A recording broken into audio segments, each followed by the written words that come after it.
ये कहानी है लकी चंद की। उनकी उम्र तब 20-22 साल होगी। वो तब कवारे थे। उनका भूत प्रेत और तांत्रिक इन बातों पर विश्वास नहीं था। उनको ये बातें बकवास लगती थी। वो निडर किस्म के आदमी थे। उनके घर में बूढ़े माँ बाप थे, 2 बड़ी बहनें थी, उनकी शादी हो चुकी थी। साधारण किसान थे, अपने खेत में काम करते, कभी दूसरे के यहाँ खेत में काम करके मजदूरी कर कर अपना गुजारा करते थे, अपना पेट पालते थे। ये जो इंसिडेंट लकी चंद के साथ हुआ था, ये एक चौराहे पर हुआ था।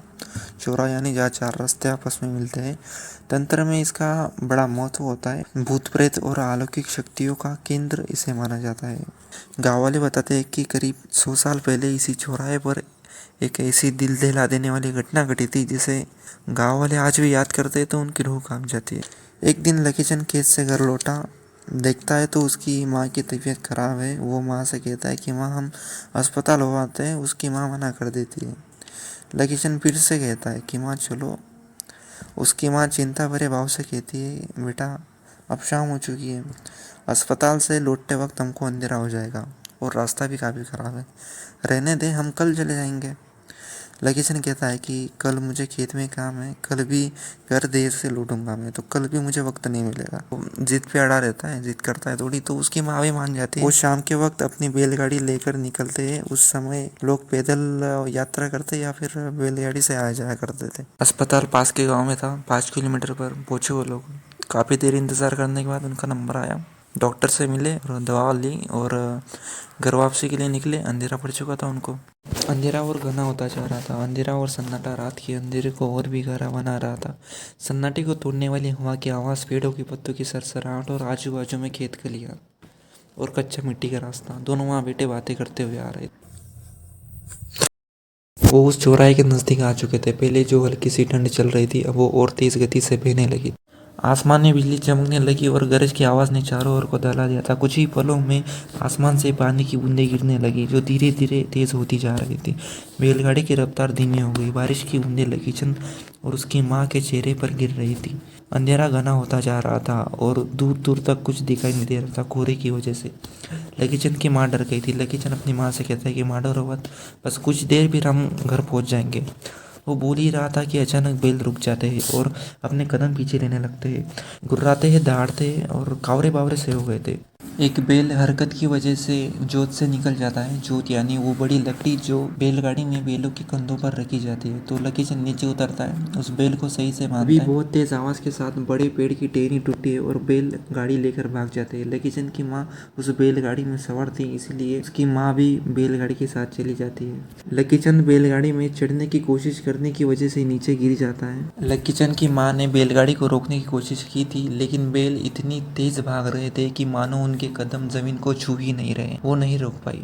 किचन नीचे गिर गया था। वो उठता है, काफी डर गया था। उसकी हड्डियों में सिरहन दौड़ गई थी। उसकी नज़र उस टहनी की ओर जाती है। उसे वहां पर परछाई नजर आती है, मानो वहां पर 3-4 लोग खड़े हों।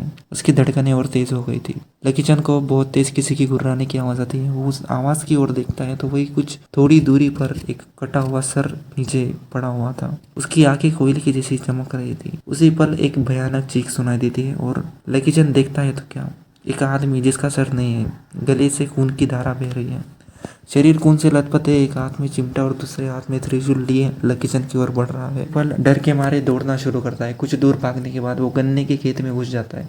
गन्ने की पत्तियां उसके चेहरे को गुदर रही थी। बारिश भी हो रही थी, मिट्टी गीली हो गई थी, तो गिरते पड़ते वो भागा, बहुत तेज भागा। एक जगह पर पहुंचा, उसे एक झोपड़ी नजर आई। उसे मालूम था यहाँ पे मजदूर रहते। वो मदद के लिए वहाँ पर गया। एक दरवाज़ा खटकाया। एक आदमी ने दरवाज़ा खोला। वो आदमी ने उसको पहचान लिया था कि लकी चंद भाई तुम यहाँ कैसे। लकी चंद बोलने की हालत में नहीं था। वो आदमी लकी चंद को बुलाता है, चाय पानी बिठाता है। काफ़ी डर गया था तो लकी चंद उसे सारी बात बताता है। फिर वो सारी रात वहीं पर सोता है। दूसरे दिन सुबह घर जाता है तो देखता है उसके बैल भी पहुँच चुके थे। अपनी माँ से मिलता है, अपने पिताजी से मिलता है, गाँव वालों से मिलता है, बताता है उसके साथ क्या हुआ। वो किसी तांत्रिक बाबा को बुलाते हैं। वो बाबा 2-3 दिन में आते हैं उनके यहाँ पर। देखते हैं लकी चंद का, वो बहुत गुस्सा करते हैं। बोलते हैं लकी चंद को, बहुत डांटते हैं कि तुम जानते हो तुमने कितनी बड़ी भूल की है। तुम 2-3 दिन पहले उस चौराहे की ओर गए थे, तुमने वहाँ पर पेशाब की थी, इसलिए वो जगह अपवित्र हो गई। उस जगह पर एक तांत्रिक का वास है और उनके साथ उनके 4 चेले भी है। तुम ये मत सोचो कि तुम अपनी चालाकी से खेत में घुस गए और बच गए, ये नहीं। अगर वो चाहते तो तुमको ही मार सकते थे, लेकिन वो तुमको मारना नहीं चाहते थे, उन्होंने तुमको जाने दिया। तो उन बाबा ने लकी चंद को वहाँ पर लेके गए, कुछ टोटके किए, लकी चंद के हाथों भोग दिया, उनको क्या लगता था उनकी चीज़ें, वो खाना वगैरह क्या था वो दिया, और लकी चंद का उस से छुटकारा किया। पर लकी चंद आज भी सोता है तो उसको सपने में वही कटा हुआ सर, वो साया, वो मंजर याद आता है उसकी। आज भी वो याद करता है तो उसकी रूह कांप जाती है।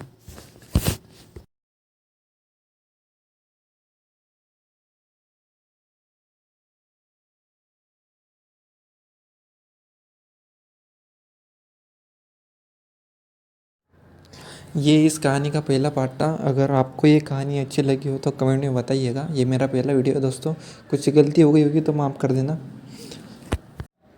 आपके पास अगर कोई हॉरर कहानी होगी तो आप मुझे इंस्टा पर बता सकते हैं।